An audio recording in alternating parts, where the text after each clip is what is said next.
Salam sejahtera Bapak Ibu serta saudara-saudari semua. Untuk mengawali renungan tentang firman Tuhan ini, mari kita bersatu di dalam doa.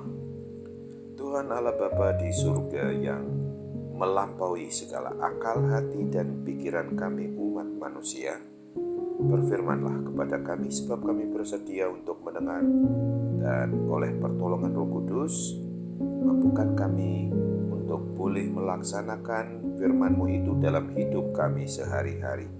Hanya dalam nama Tuhan Yesus kami berdoa dan bersyukur kepadamu. Amin.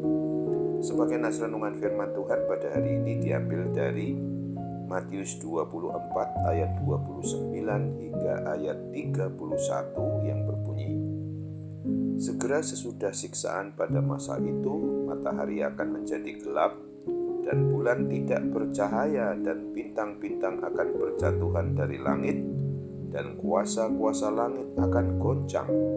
Pada waktu itu akan tampak tanda Anak Manusia di langit, dan semua bangsa di bumi akan meratap, dan mereka akan melihat Anak Manusia itu datang di atas awan-awan di langit dengan segala kekuasaan dan kemuliaannya, dan Ia akan menyuruh keluar malaikat-malaikatnya dengan meniup sangkakala yang dahsyat bunyinya, dan mereka akan mengumpulkan orang-orang pilihannya dari keempat penjuru bumi, dari ujung langit yang satu ke ujung langit yang lain.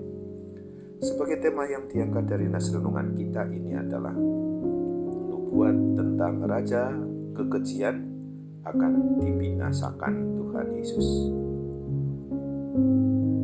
Di dalam nubuat tentang akhir zaman ini diungkapkan bahwa setelah terjadinya masa penyiksaan yang sangat berat bagi umat manusia di muka bumi ini, yang adalah milik Tuhan, yang tidak mau menyembah patung yang didirikan di pelataran Bait Allah setelah 3,5 masa Bait Allah dikuasai Raja kekejian, maka Tuhan Yesus datang, yang pasti akan datang kedua kalinya itu untuk mengalahkan Raja kekejian tersebut dan seluruh pengikut-pengikutnya.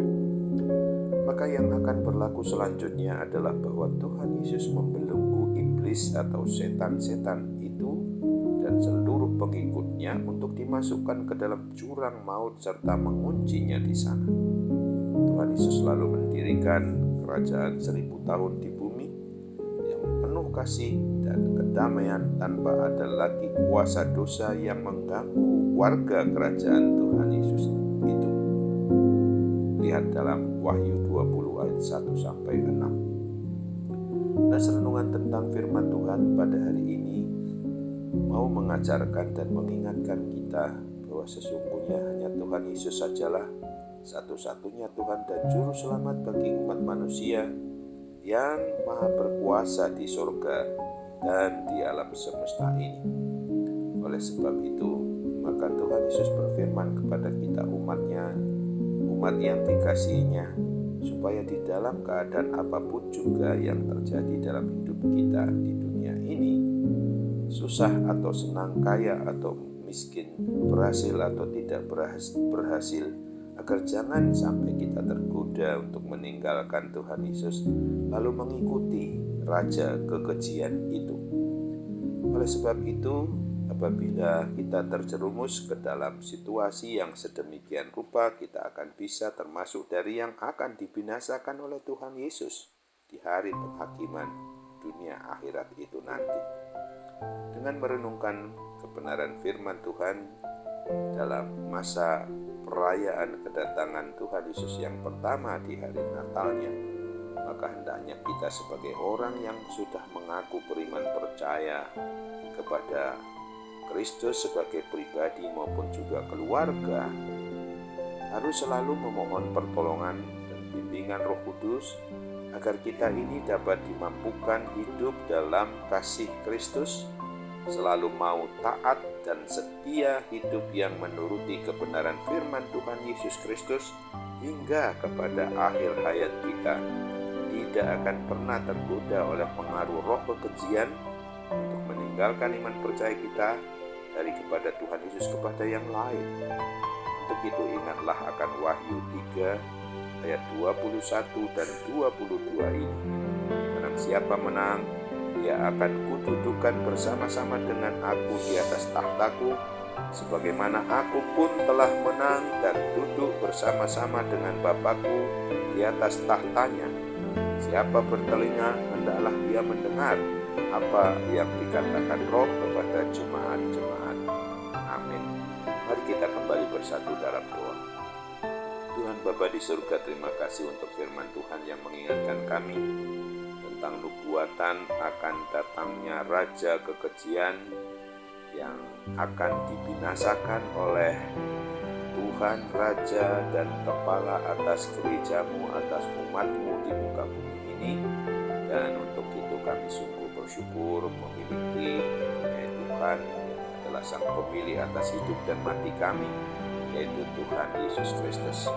Bapa di surga, ketika kami dalam posisi saat ini mengalami tekanan akibat hal yang berkaitan dengan masalah sakit penyakit maupun persoalan-persoalan hidup kami yang seringkali datang dan pergi, maka Tuhan pasti akan memberikan kepada kami kekuatan khusus, sehingga ketika sakit penyakit itu mengganggu iman percaya kami kepadamu, maka kami harus sungguh-sungguh mengandalkan kuasa kasih pertolongan Tuhan Yesus saja melalui Roh Kudus, agar kami boleh dikuatkan untuk juga siap sedia menghadapi seperti hal yang sudah dinubuatkan oleh Tuhan Yesus sendiri, bahwa pada masa-masa akhir zaman nanti kami akan berhadapan dengan hal-hal yang sungguh harus menguji iman percaya kami untuk tetap kepadamu, untuk tetap beriman percaya kepada Tuhan Yesus atau tidak.